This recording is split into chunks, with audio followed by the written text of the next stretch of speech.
I appreciate all of what you're saying and the direction that you are going around the developers understanding some of the purpose for why they need to get at um, the context of the environment they're trying to support, and why it's crucial for developers and researchers to communicate back the value of what they're doing to the people they are doing it with, for, and on behalf of and around.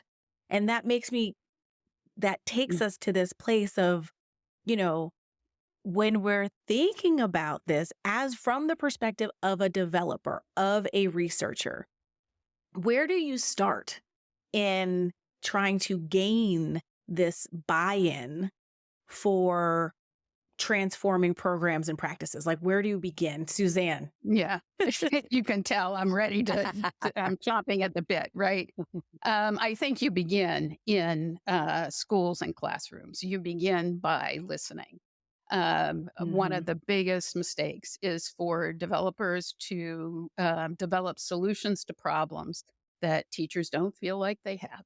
And then the push to get it adopted, and why doesn't it scale? Because you've solved the problem you think is a problem, not the problem they think is a problem. So I would say from the get-go, the problem needs to be understood in terms of the life that teachers are living, their experience of what they need help with. That opens the door. And I would echo Vanessa's comment that teachers need to feel invested. And a key way they feel invested is that you've asked them to begin with what the problem is. But that takes us, Kori, back to your initial question. So doesn't that create a situation in which you can't create major change? And I think the answer to that is not necessarily. It takes design skill to figure out how to take the problem that a teacher is expressing they have, and figure out how to design a solution that both addresses their problem and opens up the door to deeper, not disruptive of teachers' lives, but deeper change in students' experience. And you mentioned at the opening word generation, and I can give you an example of how exactly that played out. If you're ready for Please example. share. I'm ready. Yes. Okay. So with the word generation program, we began listening to teachers in the Boston public schools. The superintendent told us that, kids were getting to high school and they couldn't comprehend their textbooks. Teachers were reading textbooks to them. He said, we need to do something in the middle grades, and we don't know what. And we did a lot of listening, and teachers told us that as students got into the more disciplinary texts, the more dense texts, they didn't have the stamina. And they thought a big part of the reason was that they didn't know too much of the vocabulary. So they wanted a vocabulary program. So how do you take a vocabulary program and try to make disruptive change, right? That's a challenge. But the thing is that most teachers understood the point we made right out of the gate, that if students are going to master vocabulary, they need to hear those words and read those words in context, in multiple contexts, so they get a feeling for the nuance of the meaning. And they need to use those words, right, in speaking and in writing.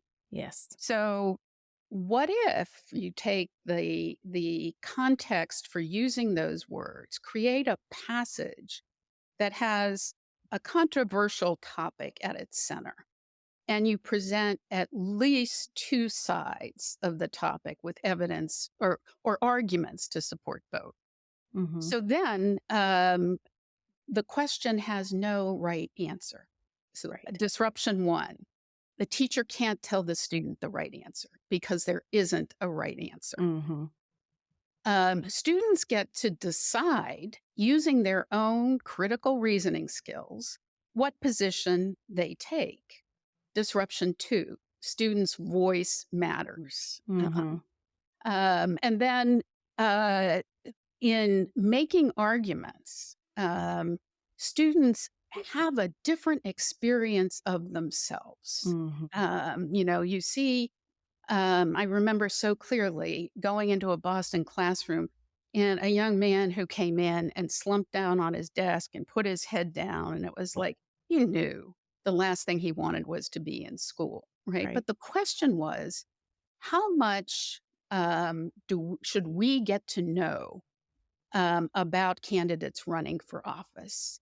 And how important is a violation made in the past to whether you vote for somebody presently? Mm. And that young man sort of slowly picked his head up. And the teacher, you could see the surprise in her eyes when he raised his hand. And he said, well, if that candidate smoked marijuana when he was 18 years old, I'm going to say that's that's a past discretion that doesn't matter today. But if he smoked marijuana last week, then in my judgment, he's breaking the law. And if he thinks it's okay to break the law, I'm not voting for him. So in that moment, he gets to be with the teacher, not the person who she's wondering what he's going to do wrong, right? She's admiring the fact that he's making that distinction about Mhm. when the transgression was committed and why that matters. So teachers have a different experience of students, right? They see students as having much more depth in their thinking than they ever thought. Disruption Stu- number 3. right. Absolutely. It changes the relationship and Mhm. it changes what students think, what teachers think students are capable of. And that is a major third disruption. The key in the design was this program can be done in 15 minutes a day. And Mm. the routine every week is exactly the same. Launch passage on Monday, math problem on Tuesday, science on Wednesday, debate on Thursday, taking a stand essay Friday. Once the teacher has it down, it is so routine. And they'll say that's what they love about it. They know what to expect week after week. So if you can get something to become a habit and to fit in the routine of the day, you're there. If students have a positive experience, that makes their relationship to teachers better, and the teacher wants that.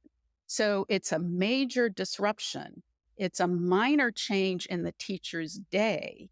It doesn't mean that she or he or they don't have a routine. They still can keep a routine, but it makes a major difference.